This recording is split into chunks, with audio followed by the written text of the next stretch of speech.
ஆன்மீக சொந்தங்கள் அனைவருக்கும் அன்பான மாலை வணக்கம். நாம் நம்மளுடைய சேனலில் தொடர்ந்து நிறைய சுவாரஸ்யமான ஆன்மீகம் சார்ந்த தகவல்களை தாங்க பார்த்துட்டு வந்துட்டு இருக்கோம். அந்த வரிசையில் வரக்கூடிய ஜனவரி 18ஆம் தேதி அற்புதமான அமாவாசை. இந்த அமாவாசைக்கு பிறகு ஏற்படக்கூடிய ரொம்ப முக்கியமான மாற்றங்களால் என்னென்ன பலன்களை ரிஷபராசி நேயர்கள் சந்திக்க போகிறாங்க, இதிலெல்லாம் கவனமாக இருக்கணும் அப்படிங்கிறத பற்றியும், இந்த அமாவாசையை பற்றின நிறைய கூடுதலான தகவல்களையும் தான் இந்த பதிவில் நீங்கள் தெரிஞ்சுக்க போகிறீங்க. வீடியோக்குள்ளே போகிறதுக்கு முன்னாடி நீங்களும் நம்ம சேனலை சப்ஸ்கிரைப் பண்ணாமல் இருக்கீங்க அப்படின்னா மறக்காமல் சேனலை சப்ஸ்கிரைப் பண்ணிக்கோங்க. கூடவே பக்கத்தில் இருக்கிற பெல் சிம்பிளையும் கிளிக் பண்ணிக்கோங்க. அப்போ தான் நாங்கள் போடக்கூடிய வீடியோக்கள் எல்லாமே உங்களுக்கு நோட்டிஃபிகேஷனை உடனுக்குடன் வந்தடையும். நீங்களும் பார்த்து பயன்பெறலாம். வாங்க வீடியோக்குள்ளே போகலாம். தை மாதத்தில் வரக்கூடிய முக்கியமான ஒரு நாள் தாங்க வரக்கூடிய ஜனவரி 18ஆம் தேதி அன்னைக்கு உருவாகப் போகுது. அதாவது இந்த வருடம் பிறந்து முதல்ல வரக்கூடிய முதல் அமாவாசை தை அமாவாசை தான். தை அமாவாசை அப்படிங்கிறது பார்த்திங்கன்னா அமாவாசைகள்லேயே ரொம்ப பெரிய அமாவாசை அப்படின்னு சொல்லுவாங்க. வருடத்தில் வரக்கூடிய ரொம்ப முக்கியமான ஒரு அமாவாசையில் ஒன்று தான் தை அமாவாசை. தை அமாவாசை 2026ஆம் ஆண்டு எப்போ வருது, எந்த நாளில் வருது, இந்த நாளுடைய சிறப்பு என்ன, என்ன செய்யணும், என்ன செய்யக்கூடாது, என்ன செஞ்சால் முன்னோர்களுடைய ஆசையை நம்மளால் வாங்க முடியும் அப்படின்ற மாதிரி நிறைய தகவல்களை தான் இப்போ நீங்கள் தெரிஞ்சுக்க போகிறீங்க. அதோடு தோஷங்கள்லேயே ரொம்ப பெரிய தோஷமாக பார்க்கப்படக்கூடிய பித்ரு தோஷத்திலிருந்து விடுபடணும் அப்படின்னா என்னெல்லாம் செய்யணும் அப்படிங்கிறதையும் தான் இந்த பதிவில் நீங்கள் தெரிஞ்சுக்க போகிறீங்க. ஸோ வீடியோ உங்களுக்கு கண்டிப்பாக யூஸ்ஃபுல்லாக இருக்கும். ஸ்கிப் பண்ணாமல் தொடர்ச்சியாக பார்த்து பயன்பெறுங்க. அமாவாசை அப்படிங்கிறது முன்னோர்களை வழிபாடு செய்வதற்கான நாள் அப்படின்னு நமக்கு எல்லாருக்கும் தெரியும். அதாவது இந்த அமாவாசை அப்படின்றது பார்த்திங்கன்னா ஒரு சில முக்கியமான நமக்கு நன்மைகளை செய்யக்கூடிய நாள்னு சொல்லலாம். அமாவாசை அப்படின்ற சொல்லில் அம்மா அப்படின்னா ஒன்று சேர்றது, வாசை அப்படின்னா வசித்தல் அப்படின்னு பொருள், வருகை தருதல் அப்படின்னு சொல்லுவாங்க. அதாவது மரணத்திற்கு பிறகு நம்முடைய முன்னோர்கள் நம்மக்கிட்ட வந்து சேரக்கூடிய நாள். மரணத்திற்கு பிறகு நம்முடைய முன்னோர்கள் பித்ருலோகத்தில் தான் வசிப்பாங்க. அதாவது அவங்களுடைய பூத விடலை விட்டு பிரிஞ்சதுக்கு அப்புறமா உணவு இல்லாமல் தண்ணி இல்லாமல் தவிப்பாங்க இல்லையா? அப்படி தவிக்கும் பொழுது நம்முடைய முன்னோர்கள் ஒவ்வொருவருமே ஒவ்வொரு மாதமும் அவங்களுடைய வீட்டுக்கு தான் வருவாங்க. ஸோ ஒவ்வொரு மாதம் அமாவாசை தினத்துலையும் ஒன்று சேர்ந்து தங்களுடைய சந்ததிகளை வந்து பார்க்கறதுக்காக பூமிக்கு வருவாங்க. இதுதான் ஐதீகம். அதனால தான் அமாவாசையில் எல்லாருமே வந்து திதி தர்ப்பணம்லாம் கொடுக்க முடியாதவங்க அவங்களுக்கு பிடித்த உணவுகளை சமைச்சு காக்காய்க்கு கொஞ்சமாக சாப்பாடு வச்சு வழிபாடு செய்யுங்க அப்படின்னு சொல்கிறது. இதாவது பூமிக்கு வரக்கூடிய முன்னோர்கள் அவங்களுடைய குடும்பத்தினர் அளிக்கக்கூடிய தர்ப்பணம் தானம் இதை எல்லாத்தையுமே ஏற்றுக்கிட்டு சந்தோஷப்பட்டு அவங்க ஆசையை வந்து கொடுப்பாங்க.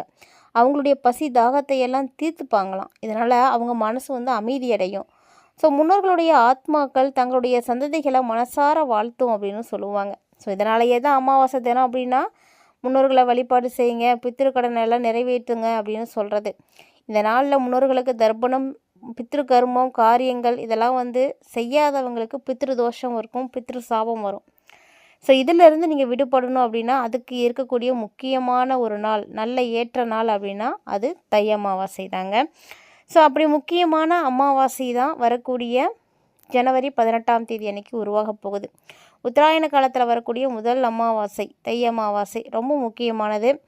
இந்த அமாவாசையில் முன்னோர்களை வழிபாடு செய்யுங்க. வழிபட தவறியவங்க கூட வழிபாடு செய்யலாம். ஏன்னா எந்த அமாவாசையிலையும் நான் வழிபட்டதே இல்லை அப்படின்னா கூட நீங்கள் தை அமாவாசையில் வழிபாடு செய்யலாம். இந்த தை அமாவாசை என்றைக்கு வருதுன்னு பாருங்கள். ஜனவரி 18ஆம் தேதி ஞாயிற்றுக்கிழமை என்றைக்கு வருது. பொதுவாக ஞாயிற்றுக்கிழமையில் அமாவாசை வந்தாலே ரொம்ப சூப்பர்னு சொல்லுவாங்க. அதுவும் மிகப்பெரிய அமாவாசை, ஏன்னா தை அமாவாசையே ஞாயிற்றுக்கிழமை வந்திருக்குங்க. ஸோ ரொம்ப ரொம்ப நல்ல நாள். அந்த நாளில் உங்களுடைய முக்கியமான விஷயங்களை நீங்கள் தாராளமாக வந்து செய்யலாம்.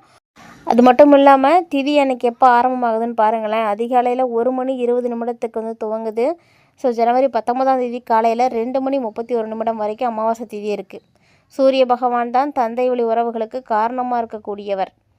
ஸோ அவர் வந்து வடக்கு நோக்கி பயணிக்க துவங்கக்கூடிய இந்த தை மாதத்தில் அவருக்குரிய ஞாயிற்றுக்கிழமையிலேயே இந்த அமாவாசை வருது அப்படிங்கிறது ரொம்ப விசேஷம். ஸோ இந்த நாளில் முன்னோர்களினுடைய ஆன்மாக்களை மகிழ்ச்சி அடைகிற மாதிரி நீங்கள் எல்லா விஷயங்களையும் செய்யலாம். அதாவது தர்ப்பணம் கொடுக்கலாம், திலகோமம் செய்யலாம், பிண்டதானம் பண்ணலாம். இதெல்லாம் வந்து தவறாமல் செய்யுங்க. ஒரு சிலர் பார்த்திங்கன்னா இது மாதிரி அமாவாசை நாளில் தான் காசி, ராமேஸ்வரம் இங்கெல்லாம் போவாங்க. ஸோ இது மாதிரி இடங்களுக்கும் நீங்கள் போகலாம். புண்ணிய தலங்களில் போய் முன்னோர்களுக்கு தர்ப்பணம் கொடுக்காது ஒரு சிலருக்கு வழக்கமாக இருக்கும். அப்படி புனித தலங்களுக்கு போய் கூட நீங்கள் செய்யலாம், தப்பு கிடையாது. புனித தலங்களுக்கு தான் போய் செய்யணும் அப்படின்ற அவசியமும் கிடையாது. அப்படி போனீங்கன்னா செய்யுங்க. போக முடியல அப்படின்னா கவலைலாம் படாதீங்க. நீங்கள் வீட்டில் இருந்தபடியே முன்னோர்களை நினைத்து எள்ளும் தண்ணீரும் இறைங்க, அதுவே போதும். இதனால் முன்னோர்களுடைய ஆசையை நீங்கள் எளிமையாகவே அடைய முடியும். இந்த மாதிரி சின்ன சின்ன விஷயங்கள் செய்கிறதுனாலேயே உங்களுக்கு முன்னோர்களுடைய ஆசைகள் கட்டாயம் கிடச்சிடும். ஸோ இந்த அமாவாசை எப்போ வருது, எப்படிலாம் நீங்கள் செய்யணும், எதற்காக செய்யணும் அப்படின்ற மாதிரி நிறைய விஷயங்களை பார்த்துருப்பீங்க. ஸோ தொடர்ந்து நம்ம இன்னும் நிறைய தகவல்களை அடுத்தடுத்து வரக்கூடிய பதிவுகளில் வந்து பார்க்க தான் போகிறோம். அந்த மாதிரி விஷயங்களை எல்லாம் நீங்கள் தொடர்ந்து பார்க்கணும் அப்படின்னு ஆசைப்பட்டீங்கன்னா மறக்காமல் சேனலை சப்ஸ்கிரைப் பண்ணிவிட்டு ஃபாலோ பண்ணுங்கள். இப்போ வாங்க ரிஷபராசி என்பர்களுக்கு எப்படி இருக்குது அப்படின்றத நம்ம பார்த்துடலாம். ரிஷபராசி அன்பர்களுக்கு எதிர்பாராத நன்மைகள் நடக்கக்கூடிய ஒரு அமைப்பு இருக்குது. ஏன்னா 2026 பார்த்திங்கன்னா ரிஷபராசிக்காரங்களுக்கு மிகப்பெரிய ஜாக்பாட்னு தான் சொல்லியிருந்தோம்.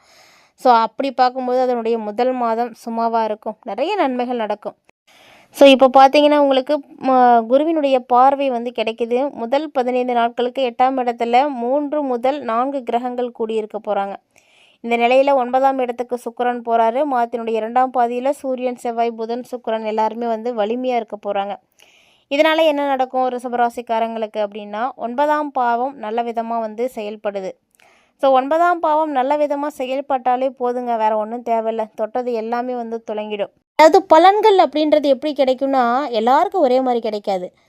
ஏன்னா ஒவ்வொருத்தங்களுக்கும் வயசு வித்தியாசம் இருக்குது இல்லையா? அதனால் வயசுக்கு ஏற்ற மாதிரி உங்களுக்கு பலன்கள் அப்படிங்கிறது மாறுபாடு அடையும். வயசுக்கு ஏற்ற மாதிரி பலன் கிடைக்கும். இந்த ஆண்டு உங்களுக்கு ரொம்ப அமோகமாக இருக்கும். 2026 நீங்கள் மறக்கவே மாட்டீங்க. அந்தளவுக்கு ரொம்ப அமோகமாக இருப்பீங்க. தடைப்பட்டுட்டு வந்துட்டு இருந்த எல்லா விஷயங்களுமே இனி அற்புதமாக நடக்கும். எதெல்லாம் உங்களுக்கு கஷ்டம்னு நினச்சிங்களோ அதெல்லாம் வந்து ஈஸியாகிடும். ஸோ நீங்கள் யாருக்கும் கடன் கொடுத்துருந்தீங்க அப்படின்னா கூட இவ்வளோ நாளாக கொடுக்காதவங்க கூட இப்போ வந்து செட்டில் பண்ணுவாங்க. ஸோ அந்த மாதிரி உங்களுக்கு நிறைய விஷயங்கள் நல்லபடியாக நடக்குங்க. பெண்களாக இருக்கீங்க அப்படின்னா வேலையாக இருக்கட்டும், கல்வியாக இருக்கட்டும், எல்லாம் சூப்பராக இருக்கும். மாணவர்களுக்கு அதை விட சூப்பராக இருக்கும். இது வரைக்கும் படிக்கவே இல்லை என் குழந்தை அப்படின்னு நீங்கள் திட்டிகிட்டு இருந்திருப்பீங்க. ஸோ இனி பார்த்தீங்கன்னா சூப்பராக படிப்பாங்க. அது ஏன் என்ன அப்படின்றதே தெரியாமல் எல்லோரும் குழம்பி போயிருப்பீங்க. எல்லாமே வந்து கிரக நிலைகள் தான். எப்போ எந்த கிரகம் எப்படி மாறுறாங்களோ அதுக்கேற்ற மாதிரி பலன்கள் மாறிட்டே தான் இருக்கும். ஆன்மீக எண்ணங்கள் நிறைய கிடைக்கும். நிறைய தொடர்புகள் வந்து உங்களுக்கு கிடைக்கும். கோவில் குளம் அப்படின்னு போயிட்டே இருப்பீங்க. நிறைய இடங்களை சுற்றி பார்க்கணுன்ற ஆசை வரும். குடும்பத்தோடு நீங்கள் போவீங்க. அப்படி இல்லைனாலும் உங்களுக்கு போகிறதுக்கான சான்ஸ் இப்போ நிறைய கிடைக்கும். காசி, கயா, புனித யாத்திரை எல்லாமே நீங்கள் போய் பார்த்துட்டு வருவீங்க. இந்த வருஷம் கண்டிப்பாக அதுக்கெல்லாம் வாய்ப்புகள் இருக்கும். உங்களுக்கு அது மாதிரியான எண்ணங்களும் வந்துடும். அதே மாதிரி இந்த வருஷத்தில் நீங்கள் தான தர்மங்கள் வந்து செய்யக்கூடிய அளவுக்கு உங்களுக்கு நல்ல நிலையானது இருக்கும். நீங்கள் 4 பேருக்கு உதவி செய்கிற மாதிரி ஒரு உயர்ந்த நிலைக்கு வருவீங்க. ஒருவேளை கிரக சூழ்நிலைகளுக்கு ஏற்ற மாதிரி இந்த ஒரு வாய்ப்பு ரிஷபராசி என்பவர்களே உங்களுக்கு கிடைக்கிது அப்படின்னா ஏழை எளியவர்களுக்கு உங்களால் முடிந்த தான தர்மங்களை செய்யுங்க. அப்படி செஞ்சீங்க அப்படின்னாலே போதும், ஆட்டோமேட்டிக்காக நீங்கள் வந்து வேறு ஒரு லெவலுக்கு போயிட்டே இருப்பீங்க. அதுவும் முடியாதவர்களாக பார்த்து செய்யுங்க. கண்டிப்பாக செய்யுங்க. செய்யறது ரொம்ப நல்லது. நீங்கள் அப்போ தான் வந்து உங்களுடைய பிறவி பயன் வந்து அடைய முடியும். இந்த ஜனவரி மாதம் பார்த்திங்கன்னா கண்டிப்பாக உங்களை வந்து கைவிடாதுங்க. நல்ல ஒரு வாய்ப்புலாம் கிடைக்கும். அது மட்டும் இல்லாமல் இந்த ஜனவரியில் தொழில் செய்கிறவங்க, வேலை செய்கிறவங்க, ரிஷபராசிக்காரங்க யாராக இருந்தாலுமே கண்டிப்பாக நல்ல முன்னேற்றம் பார்ப்பீங்க. பொருளாதார ரீதியாக வளர்ச்சி இருக்குது. தொழில், வேலை இது தொடர்பான விஷயங்கள் எல்லாம் நல்லா நடக்கும்.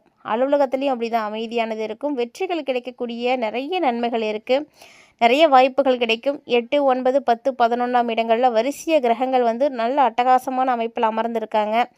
ஸோ இதனால் பார்த்தீங்கன்னா உங்களுக்கு பிரச்சனை எதுவுமே இருக்காது. எல்லா விஷயங்களையுமே சமாளிக்க முடியும். அதற்கான அமைப்பு கட்டாயம் உங்களுக்கு இருக்குது. அதாவது ரிஷபராசிக்காரங்களுக்கு பார்த்தீங்கன்னா அம்மாவுக்கு உடம்பு சரியில்லை, கணவன் மனைவியோட பிரச்சனை அதிகமாக இருக்குது, சண்டை இருக்குது, உறவு நல்லா இல்லை, கோர்ட்டு கேஸு அப்படின்னு போயிட்டுருக்கு, பங்காளி சண்டை இருக்குது, சொத்துக்களை வந்து அனுபவிக்க முடியல, சொத்து வந்து சரியாக வந்து பிரிக்க முடியல, எதுவும் வந்து நல்லா கரெக்டாக கிடைக்கல, எதையும் அனுபவிக்க முடியல, இந்த மாதிரி நிறைய சூழ்நிலைகளில் இருந்திருப்பீங்க இல்லையா? அது எல்லாமே இப்போ உங்களுக்கு வந்து தீரப்போகுதுங்க. ஸோ இது மட்டும் இல்லாமல் உங்களுடைய வாழ்க்கையில் நீங்கள் நினைத்து பார்க்க முடியாத அளவுக்கு நல்ல மாற்றங்கள் உங்களுக்கு கண்டிப்பாக இந்த ஜனவரியில் வந்து கிடைக்க போகுது அப்படின்னு தான் சொல்லணும். ஏன்னா இதை எல்லாமே தான் நீங்கள் இழந்தீங்க. இதை தான் இப்போ அடையவும் போகிறீங்க. ஸோ ஜனவரி மாதம் எப்படி இருக்குமோ அப்படின்ற மாதிரியான கவலைகள்லாம் உங்களுக்கு தேவையே இல்லை. ஏன்னா ரொம்பவே நல்லா தான் இருக்குது. நீங்கள் செய்யக்கூடிய விஷயங்கள் சரியாக இருக்கணும், நேர்மையாக இருக்கணும், கடினமான உழைப்பை கொடுங்க. கட்டாயமாக உங்களுடைய வாழ்க்கை நல்ல ஒரு நிலைக்கு மாறும். என்ன தான் கடன் பிரச்சனை இருந்தாலும் ரிஷபராசிக்காரங்க கடன் இல்லாமல் யாரும் இருக்கவே மாட்டீங்க. கண்டிப்பாக கடன் இருக்கும். ஆனால் அது எல்லாமே வந்து மாறக்கூடிய அமைப்பு இந்த 2026 இருக்குது. அது எல்லாம் எப்படி மாறும்? நீங்கள் என்ன முயற்சிகள் செய்கிறீங்க, நீங்கள் என்ன மாதிரியான விஷயங்களில் வந்து ஈடுபடுறீங்களோ அதை பொறுத்து தான் உங்களுக்கு மாறுமே தவிர, எல்லாமே வந்து நடந்துடும். 2026 பிறந்துருச்சு நல்லா இருக்கும் அப்படின்னு சொல்கிறாங்க, அதிர்ஷ்டம் இருக்குது, அதிர்ஷ்ட காற்று வீச போகுது அப்படின்றதுனால எல்லாமே அப்படி நடந்துடாது. நம்மளும் அதற்கான முயற்சிகளை எடுக்கணும். எதுவுமே வந்து செய்யாமல் எல்லாமே கிரகநிலைகளே வந்து செஞ்சுட்டு போயிடும் அப்படின்லாம் நினைக்காதீங்க. அது செய்ய வேண்டிய விஷயங்களை மட்டும்தான் செய்யும். முயற்சிகளை கொடுக்கும், வாய்ப்புகளை கொடுக்கும். அந்த வாய்ப்பெல்லாம் நம்ம தான் பயன்படுத்திக்கணும். நம்ம எதுவுமே பண்ணாமல் எதுவும் நடக்கவே நடக்காது இல்லையா? ஸோ இந்த மாதிரி விஷயங்களையெல்லாம் பார்த்து புரிஞ்சு நடந்துக்கோங்க. மற்றபடி இந்த காலகட்டங்களில் உங்களுக்கு பெருசாக பாதிப்புகள்லாம் எதுவும் கிடையாது. உங்களால் முடிந்தால் இந்த வருடத்தில் எப்போல்லாம் டைம் கிடைக்குதோ அப்போலாம் உங்கள் குலதெய்வத்துக்கு போய் வழிபாடு செஞ்சுட்டு வந்துடுங்க. குலதெய்வ வழிபாடு செய்கிறது உங்களுக்கு நல்ல நன்மைகளை கொடுக்கும். மறக்காமல் ட்ரை பண்ணி பாருங்கள். இந்த வீடியோ பதிவில் நிறைய தகவல்களை நீங்கள் பார்த்துருப்பீங்கன்னு நினைக்கிறேன். பதிவு உங்களுக்கு பிடிச்சிருந்ததுன்னா லைக் பண்ணுங்கள், ஷேர் பண்ணுங்கள், மறக்காமல் கமெண்ட் பண்ணுங்கள். இது மட்டும் இல்லாமல் இது போல் நிறைய இன்ட்ரெஸ்டிங்கான தகவல்களை நீங்கள் தொடர்ந்து பார்க்குறதுக்கு சேனலோடு இணைந்திருங்க. மீண்டும் மற்றும் ஒரு சுவாரஸ்யமான ஆன்மீக தலைப்பில் சந்திக்கலாம்.